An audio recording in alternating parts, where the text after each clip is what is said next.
Good morning, everyone. That's right, Monday morning. Sun is out. Gonna head into some thunderstorms later today or so, they say, I guess, around the area. Hope not, but that's what it sounds like. Anyway, welcome to the Moose Minute Project on a Monday morning in Boscoville, Wisconsin. Traveled to Hudson yesterday. Saw Mom.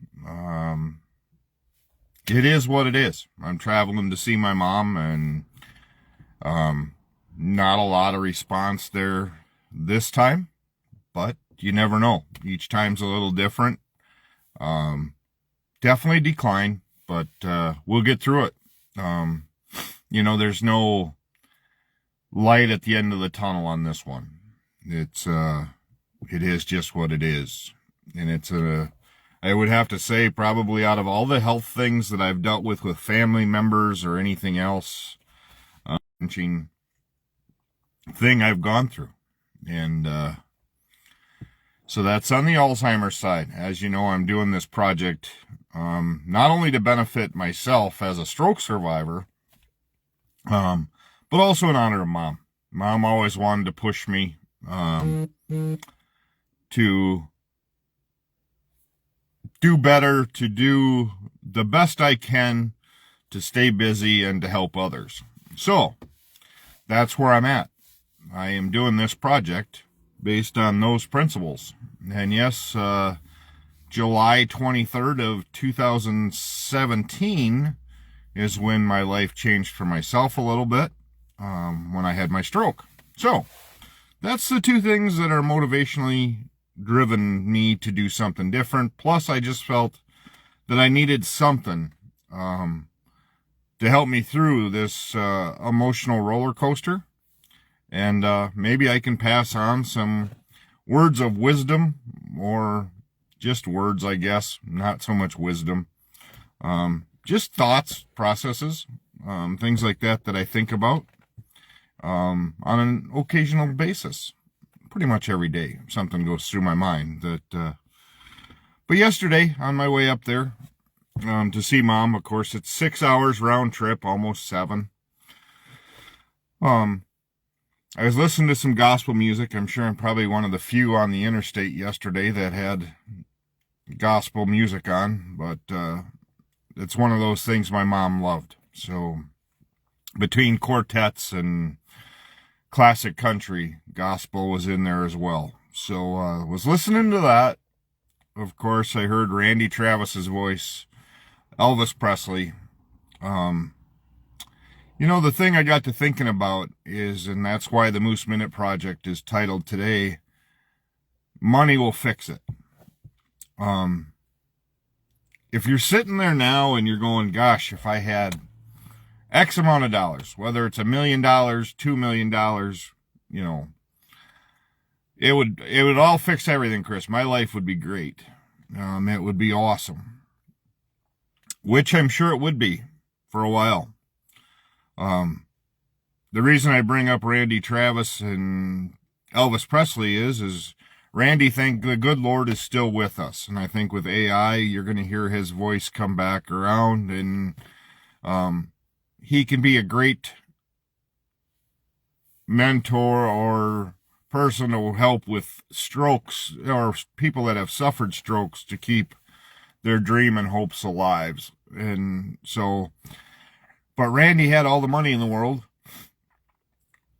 but he was drinking, and he was doing those things to cause, who knows what all caused the stroke thing. But at the time, he had all the money to make everything comfortable.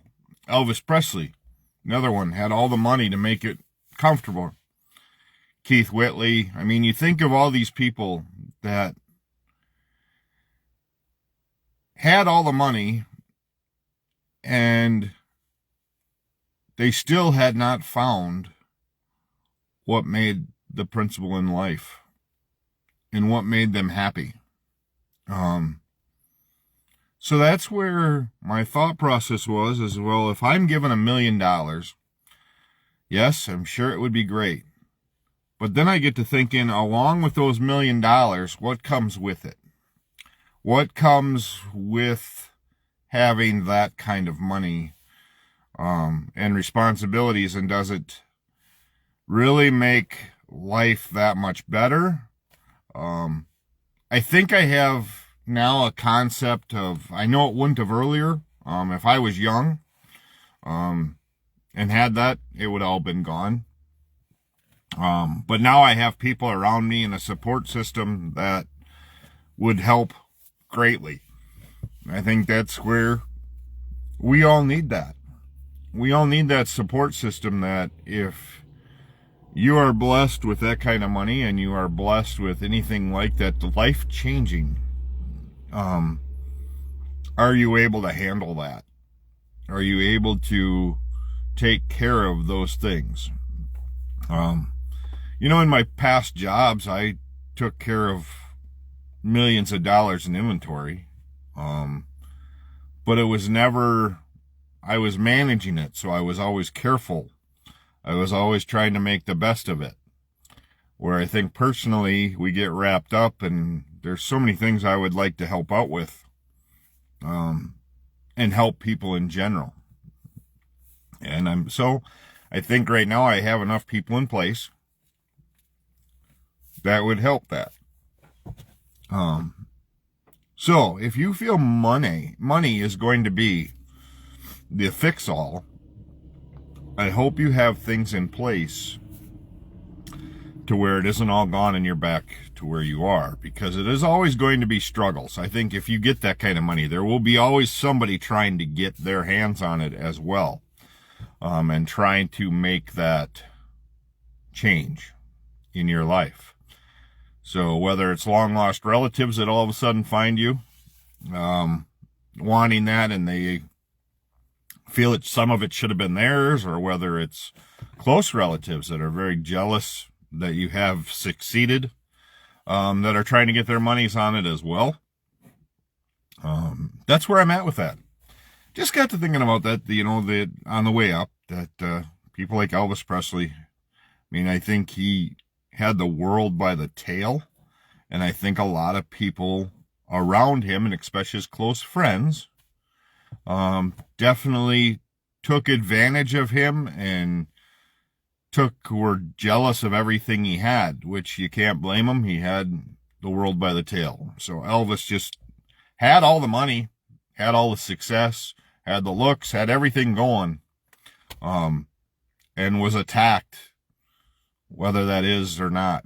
So if you don't believe in the good Lord upstairs, you're probably, not understanding where I'm coming from, as far as you're going to be attacked by the other side of this nonstop. The good Lord is going to bless you with something, but you are going to be attacked, whether it's by family or anything else. And this all brings out the definite demons in the world. So if you're an atheist, I guess you're on a different page than I am. But the good Lord will sort it out, and we'll make it. So look for guidance. If you're struggling right now and you feel that money will settle it all, I don't think that's necessarily true, because I think if you get blessed with a whole bunch of money, I think you're going to struggle even harder with that. I could be wrong. I'm hoping I can test my theory that I have those around me.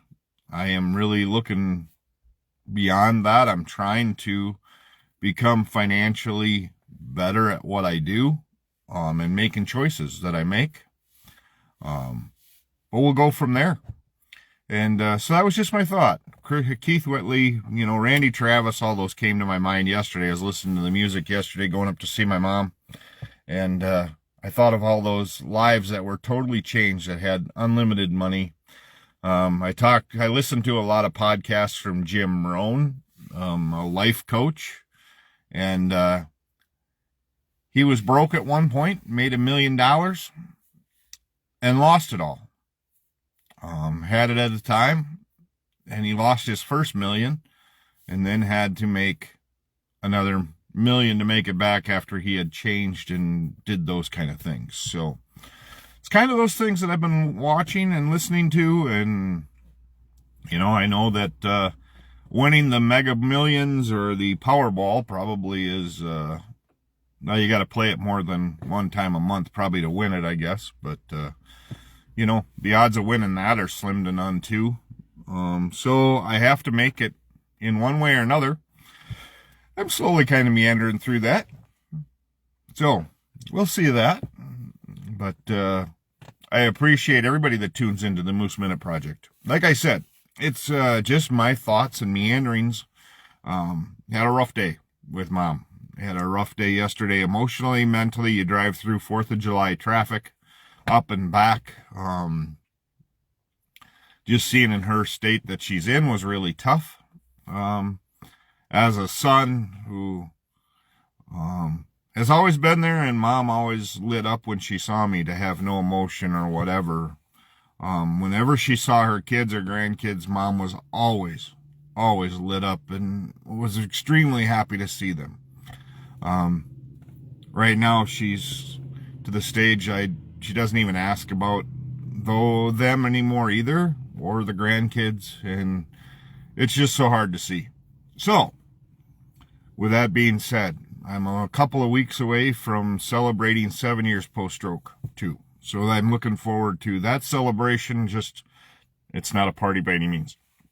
But after 5 years, the first 5 years after one, you're 50% likely to have a second one. So, needless to say, knock on wood, I've changed the diet, changed a few things there, taken better care that way. So, with that said, thank you for tuning in to the Moose Minute Project, and I appreciate it. You can also see all my past ones on YouTube. If you search in YouTube the Moose Minute Project, you'll find all my past videos as well. So, and just truly appreciate everybody that watches it and gives me feedback. Have a great day today. The sun has popped out here for a while. Not sure how long it'll last, but that's where we're at. Have a great day. We will talk again tomorrow morning. So, the Moose Minute Project. And thank you again. Have a great day, and always bless someone if you can. It doesn't have to be financially, whether it's just a smile, a note, a phone call, to remind somebody that you're thinking of them. If you know somebody's going through a hard time, check in on them. Make sure they're doing okay. And that's where I'm at. Have a great day.